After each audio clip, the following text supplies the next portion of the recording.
up in the sky. Look, it's captivating. It's energizing. It's Eliances Heroes. Eliances is the destination for entrepreneurs, investors, CEOs, inventors, leaders, celebrities, and startups, where our heroes in business align. Now, here's your host flying in, David Cogan, founder of Eliances. Yes, that's right. We're here and incredible things going on. So thank you so much for all the feedback that we recently got too from the interview with the President of the United Nations. We continue to get great feedback on that and so much more. Well, again, we have an incredible morning with incredible heroes where we're going to unlock their secrets of success. That's right. Let me tell you who we have later on coming in the show before I introduce our first hero. We have the president of the Arizona Restaurant Association and Maricopa County Supervisor for District 2, Steve Chukri, at ArizonaRestaurant.org. Later on in the show, we're going to be get ready for a fight, because it's going to be the CEO of Title Boxing Club International, and we'll be ending the show with a very special secret guest that will be revealed later on. So let's go right into our first hero. She is the 50th governor of the state of New Jersey, serving as its, ready for this, first woman governor. That's right, from 1994 to 2001. And she didn't stop there. Next, she accepted the Environmental Protection Administration cabinet position from President George W. Bush, Christine Todd Whitman. Now, Christine, what was it like making history as the first woman governor in New Jersey? Well, you don't think about that much. I wasn't going to change my sex, so the fact that I was a woman was just a fact. What was more important to me was I was the first person to defeat an incumbent governor in a general election since our Constitution had been rewritten in 1947. And that was the political part of it. That was the part that really made a difference. The woman part, as I said, I wasn't going to change my sex. I was who I was. Sure. But that's great. And you're also you're the president of the Whitman Strategy Group. Now let's talk about that. And people can reach you by going to whitmanstrategygroup.com or of course Eliances.com, Eliances.com, where we'll have the link. But tell us about what the Whitman Strategy Group does. We do energy and environmental consulting. We work with companies that want to clean up sites and don't know quite what they need to do. We work with companies that are looking at acquiring sites sometimes and want to know what kind of exposure they might have and what kind of environmental regulations that they should anticipate. We don't lobby. We don't go to Capitol Hill. But we also have entrepreneurs who, we have one, it's a siting client that has a new molten salt reactor for producing nuclear power. And they are deploying now up in Canada. They've just gotten through some of their first hurdles here in the United States. And if we have someone who comes to us with something that we think looks like it makes sense, we will help them and introduce them to people that might, in the regulatory world and other places, to see. We don't raise money for them, but we help and bring them together with others. And at what point should they be coming to you? What triggers it that says, you know what, we've got to go ahead and contact you? It's varies. Some of them come to us much too soon, thinking that we will be able to help them raise money, which is not what we do. What we're working with is what kind of regulatory hurdles should they face? What kind of questions should they anticipate when they go to someone to say, I've got this new idea?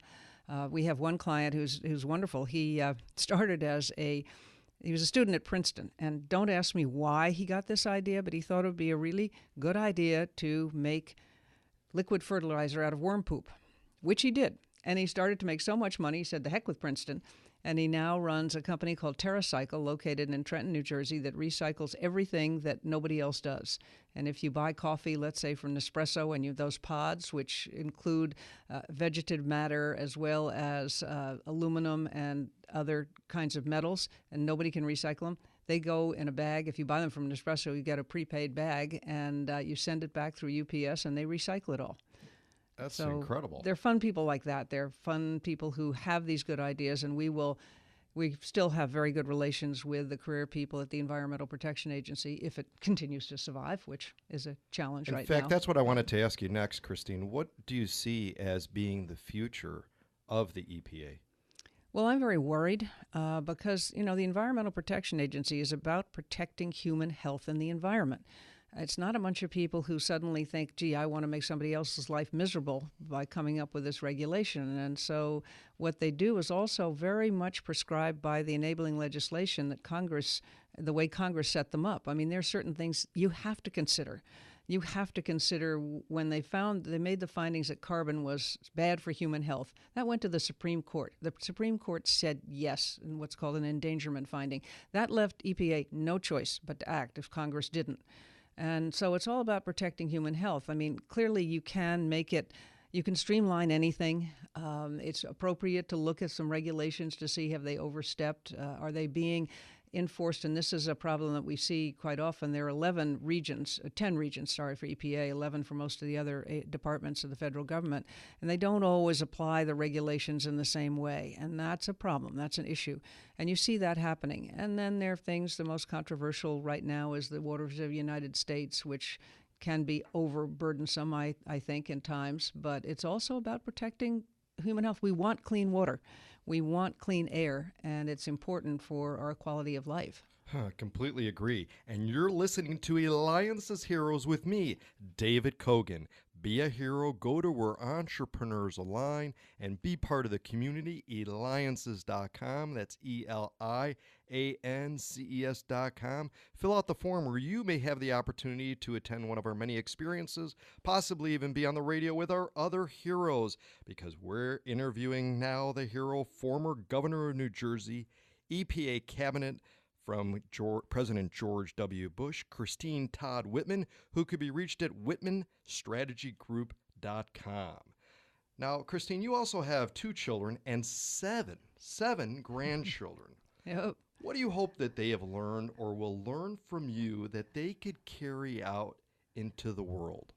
Caring about their community, caring about what's going on. Actually, the oldest, there's 6 of them are boys, 6 grandsons, finally got a girl, but she's only 3 months. It'll take her a while to get into this. But the oldest ones already are. They're very interested in what's going on around them. They are politically sensitive, shall we say, and I hope they carry that sense of involvement. You don't always have to agree with people, but it doesn't mean they're your enemy. What you want to do is learn how to find that place of consensus where you can make a difference, and I just hope that they recognize that's not going to happen if you sit back and think someone else is going to do it. You've got to be involved yourself. Now, you're also an author of a New York Times bestseller called It's My Party Too, where you make a passionate plea for moderate Republicans to join together. Now, this book, I understand, was published nearly 10 years ago. Mm-hmm. If you had updated it now, or if you needed to write it now, what are maybe 1 or 2 special secret things that you would share now with what's going on? Probably have to change the title. I'm not sure that for those who define where the party is today that I fit with that at all. I would increase it. I would maybe spend even more time talking about how language shapes behavior. And you can't use language, insightful language, hateful language, and then walk away and say, well, I really didn't mean it, and not expect that to unleash some passions that don't get put back in the box very easily. And I would perhaps spend a little more time on the importance of being involved and reaching for that middle ground in order to make things happen. Remind people that we would not have the country we have today if our founding fathers hadn't agreed to compromise, that dirty word of compromise. They found consensus. They disagreed fundamentally on many issues, but they spent a long time hammering it out and figuring out what they needed to do to make things work, and we're very lucky that they did that. Excellent, excellent. Well, thank you so much again, and thank you too to Craig McClure, owner of HDBroadcastAZ.com, for all your video and editing needs, for nominating you to be on the Eliances Hero Show. Be sure to visit HDBroadcastAZ.com. Christine, you're a voice for all. You stand up for the environment. You work hard at doing the right thing for energy and environmental protection of this world. Thank you for all you do. Christine Todd Whitman, Whitman Strategies Group. Go to whitmanstrategiesgroup.com. And when we return, we're going to have the president of the Arizona Restaurant Association. That's right, Steve Churcree at azrestaurant.org.